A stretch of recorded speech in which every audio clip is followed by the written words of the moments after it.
Hello and welcome.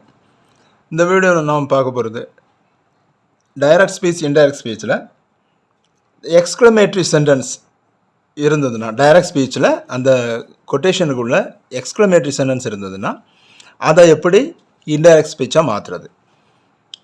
இப்போ example பாருங்கள். Meena set what a beautiful sari.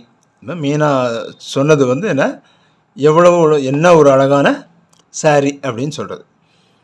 இப்போ இது எப்படி நம்ம மாற்றுறதுன்னா, இது ஒரு வியப்படைந்து சொல்கிற ஒரு இது. அப்போ அதுக்கு பொருத்தமான வார்த்தையை போடணும். அதுதான் இதில் உள்ள இது. இப்போ ஸ்டேட்மெண்ட்னா நம்ம என்ன சொல்லுவோம், மீனா செட் தேட் அப்படின்னு இது சொல்லுவோம். செட் தேட்டு இல்லை மீனா யாரிடமாவது சொல்லியிருந்தால் மீனா டோல்டு அப்படின்னு சொல்லுவோம். டோல்டு சம்படி அப்படின்னு சொல்லுவோம். இதில் அந்த செட்டு டோல்டுக்கு பதிலாக இந்த வாக்கியத்துக்கு பொருத்தமான ஒரு வார்த்தையை போடணும். அப்போ எக்ஸ்க்ளமேட்டரி சென்டென்ஸுக்கு என்ன பண்ணணும்னா, மீனா எக்ஸ்க்ளைம்டு வியப்படைந்தாள் அப்படின்னு அர்த்தம். எக்ஸ்க்ளைம்னா வியப்பாக சொல்வது. எக்ஸ்க்ளைம்டு. அடுத்தது கனெக்டிங் வேர்டு. நம்ம எல்லா டைரக்ட் ஸ்பீச் இன்டைரக்ட் ஸ்பீச் மாற்றும் போது கனெக்டிங் வேர்டு போட்டோம். இதுக்கு தேட் தான் வரும். ஸ்டேட்மெண்ட்டுக்கு நம்ம தேட் தான் கனெக்டிங் வேர்டை போட்டோம்.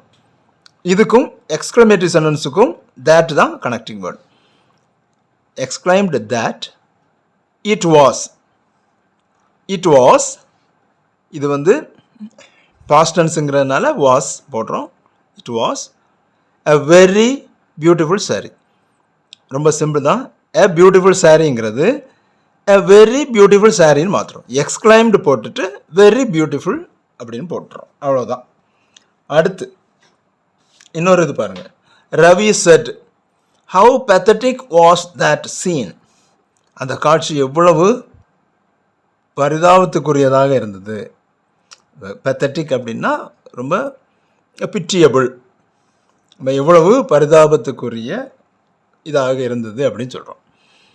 அப்போ இது சந்தோஷமான இது இல்லை. patheticங்கிறது சந்தோஷமாக இது இல்லை. அப்போது என்ன செய்யணும், ரவி செட்டுக்கு பதிலாக எக்ஸ்க்ளைம்டு போடலாம். எந்த மாதிரி எக்ஸ்க்ளைம் பண்ணார், எந்த மாதிரி வியப்படைந்தார், சோகமாக. இப்போ சாரோஃபுல்லி, எக்ஸ்க்ளைம்டு சாரோஃபுல்லி இல்லை சேட்லி அப்படி போடலாம். அப்போ அந்த எக்ஸ்ப்ரெஷன் எப்படி வருது, இது சோகமான எக்ஸ்ப்ரெஷன். இதுக்கு முந்தின சென்டென்ஸ் சந்தோஷமான இது, அதனால் அது எக்ஸ்க்ளைம்டு மட்டும் போதும். இது சாரோஃபுல்லி சேர்த்துக்கணும். சாரோஃபுல்லி.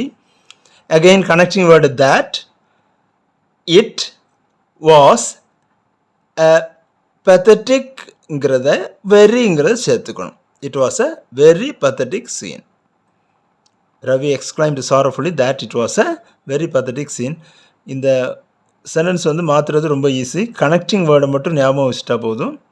அப்படியே நீங்கள் மாற்றிடலாம் ஈஸியாக. புரிஞ்சிருக்கும்னு நினைக்கிறேன். இன்னொரு வீடியோவில் நம்ம வேறு ஒரு இது பார்க்கலாம். See you, bye.